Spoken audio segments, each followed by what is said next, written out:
Hi friends, welcome to Vijayalakshmi agriculture YouTube channel. అందరూ ఎలా ఉన్నారు? నేనైతే చాలా బాగున్నా. మీ అందరు కూడా బాగుండాలని అయితే మనస్ఫూర్తిగా కోరుకుంటున్నా. ఈ వీడియో వచ్చేసి తొలి ఏకాదశి రోజు తీసిన వీడియో, అంటే సాటర్డే అనమాట.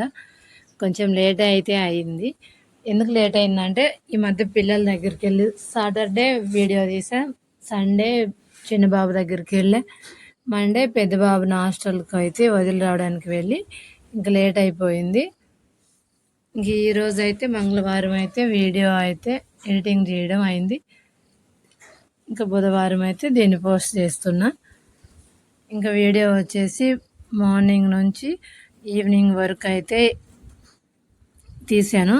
చిన్న చిన్న క్లిప్స్ మాత్రమేలే, చాలా తక్కువే తీసా. పెద్దగా అయితే ఏం తీయలే. తొలి ఏకాదశి అయినా నేను పూజ కూడా ఏం చేయలే. అందరికీ తెలిసిందే కదా మన ప్రాబ్లమ్స్ అయితే. అందుకని అయితే వీడియో పూజ ఏం లేదు, నార్మల్గానే ఉంటుంది. ఇంకా పెద్ద అబ్బాయి అయితే ఇంటికి వచ్చిండని స్పెషల్ అయితే పాయసం పులిహోర అయితే చేసే పండగ రోజు. ఇంకా మార్నింగ్ లేచి ఇల్లు మొత్తం క్లీన్ చేసుకొని బయట అయితే కడిగేసి నీళ్ళు చల్లేసి చిన్న ముగ్గులు అయితే వేసుకొని ఇంకా వంట పని అయితే స్టార్ట్ చేసి వంట అయితే చేసా. పప్పు పాయసం పులిహోర అయితే చేసి తినేసి, ఇంకా తెలిసిందే కదా మన రైతులకైతే ఎట్లా ఉంటుందో, పండగ అయినా ఏదైనా సరే పని అయితే తప్పదు. ఇంకా పొలంలో అయితే గడ్డి అయితే ఫుల్గా ఉంది. ఇక్కడ వర్షాలు అయితే అస్సలు లేవు, కానీ ఇంకా నీళ్ళు వేస్తుంటే మాత్రం గడ్డి పెరుగుతూనే ఉంటుంది. చెట్లకైతే రోజు నీళ్ళు వేస్తూ ఉంటాం, ఇంకా గడ్డి అయితే వస్తూనే ఉంటుంది. ఇంకా ఆ గడ్డి అయితే తీద్దామని చెప్పి కొంచెం తీసినా అయిందే కదా.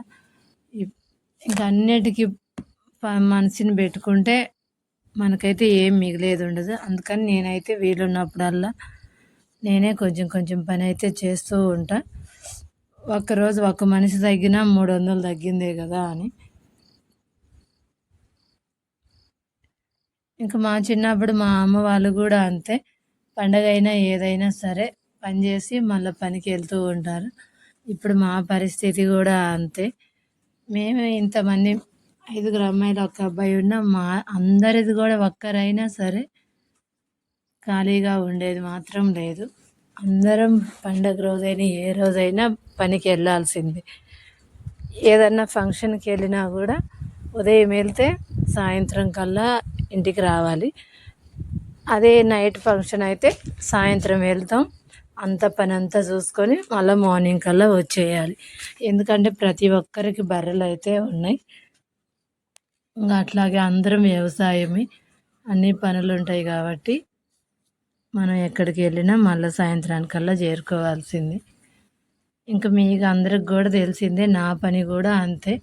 కానీ ప్రజెంట్ అయితే నాకు ఇప్పుడైతే బర్రె లేకపోవడం వల్ల కొంచెం నేను అటు ఇటు వెళ్ళగలుగుతున్నా. అంతకుముందు అయితే నేను కూడా అసలు ఎక్కడికి వెళ్ళేదాన్ని కాదు, వెళ్ళినా కూడా వచ్చేసేదాన్ని సాయంత్రం కల్లా.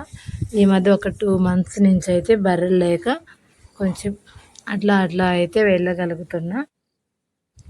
ఇంకా నేనైతే అసలు నేను చదువుకునేటప్పుడు అయితే నేను ఎక్కడికి వెళ్ళలే. మా పిల్లలు మాత్రం ఇప్పుడు బాగా అన్నీ చూడగలుగుతున్నారు. అదైతే నాకు చాలా హ్యాపీనే. నేను అప్పుడు చూడలేకపోయినా ఇప్పుడైనా నేను నా పిల్లలు అందరం అయితే చూడగలుగుతున్నాం. ఇంకా నేనైతే 1 నుంచి 5 వరకు అయితే మా ఊర్లోనే చదువుకున్నా. 5 నుంచి 10 వరకు పక్కన హై స్కూల్లో పక్క ఊర్లో అయితే నడుచుకుంటూ వెళ్ళాలి. ఇంకా కొద్ది రోజులు అయితే సైకిల్ మీద వెళ్ళేదాన్ని. సైకిల్ నేర్చుకొని తర్వాత మళ్ళీ మా తమ్ముడు కూడా హై స్కూల్కి వచ్చాక మా తమ్ముడు సైకిల్ మీద వెళ్తే నేను నడిచి వెళ్ళేదాన్ని. అట్లా అట్లా కష్టపడి హై స్కూల్ అయితే అయిపోయింది. తర్వాత ఇంటర్ డిగ్రీ మాత్రం దర్శి వెళ్ళి చదువుకున్నా. అప్పుడు మాత్రం బస్కి వెళ్ళేవాళ్ళం. కొద్ది రోజులు హాస్టల్లో రూమ్లో అట్లా ఉండి ఇంకా అవి అయితే కంప్లీట్ అయిపోయాయి. నేను దర్శి వరకే వెళ్ళేదాన్ని, కానీ అంతకుమించి ఎక్కడికి దూరం ఎప్పుడు వెళ్ళలా.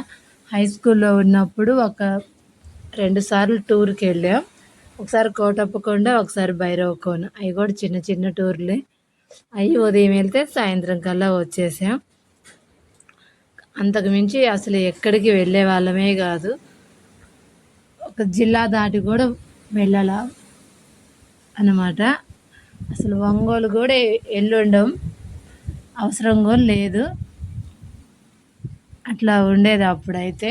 కానీ ఇప్పుడు మాత్రం మా పిల్లలు అక్కడిక్కడ చదువుకోవడం వల్ల అన్నీ చూడగలుగుతున్నా. వాళ్ళతో హాలిడేస్లో కొంచెం అటు ఇటు టూర్ లాగా వెళ్ళడం వల్ల నాకైతే చాలా హ్యాపీ అనిపిస్తుంది. చిన్నప్పుడు చూడలేకపోయినా ఇప్పుడేం చూస్తున్నాం కదా అని. మా అమ్మ వాళ్ళు కూడా వెళ్ళాలా, మా అమ్మలు కూడా తీసుకెళ్ళాలా. వాళ్ళు ఎప్పుడు పని పని అనే ఉండేవాళ్ళు. అందుకని వాళ్ళతో పాటు మేము కూడా అసలు ఏం చూడలేదు. ఇక్కడైతే మా పెద్ద అబ్బాయి అయితే నేను పులిహోర కలుపుతుండే, అమ్మ నేను కలుపుతా అని చెప్పి అయితే కలుపుతున్నాడు. ఇట్లా మనం చేసేటప్పుడు పిల్లలకు కూడా కొంచెం నేర్పిస్తే ఎప్పుడైనా ఉపయోగపడుతుంది కదా. ఆడపిల్లలు అయితే నేర్చుకుంటారు, కానీ మగ పిల్లలు నేర్చుకోలేరు. ఇంక వీళ్ళైతే నాతో పాటే అప్పుడప్పుడు చేసేటప్పుడు చూసి చేస్తామంటూ ఉంటారు. నేను చపాతీ చేసేటప్పుడైనా నేను చపాతీ చేస్తుంటే వాళ్ళైతే కాలుస్తారు. రుద్దనైతే రాదు, కాల్చడం అయితే వచ్చు. ఇంకా అట్లా చిన్నగా చేస్తూ ఉంటే అలవాటు అవుతూ ఉంటుంది. కానీ మనం ఏం చూపించకపోతే వాళ్ళకి అసలు అలవాటే అవ్వదు, ఎప్పటికి నేర్చుకోలేరు. ఏదైనా పని వస్తే అదృష్టమే కదా. పని నేర్చుకుంటే ఎప్పుడైనా ఉపయోగపడుతుంది, ఎప్పుడు ఎక్కడ ఎట్లా ఉపయోగపడుతుందో మనకే తెలియదు. అందుకని మనమైతే ఇట్లా నేర్చిపెట్టుకుంటే మంచిగా ఉంటుంది. నేనైతే చిన్నప్పుడే అన్నీ చేసేదాన్ని. నేను స్కూల్కి వెళ్ళొచ్చైనా పని అంతా నేనే చేసేదాన్ని ఇంట్లో. మా అక్క వాళ్ళు చదువుకోలేదు, వాళ్ళు బర్రెలకి పొలం పనులకి అట్లా వెళ్తూ ఉంటారు.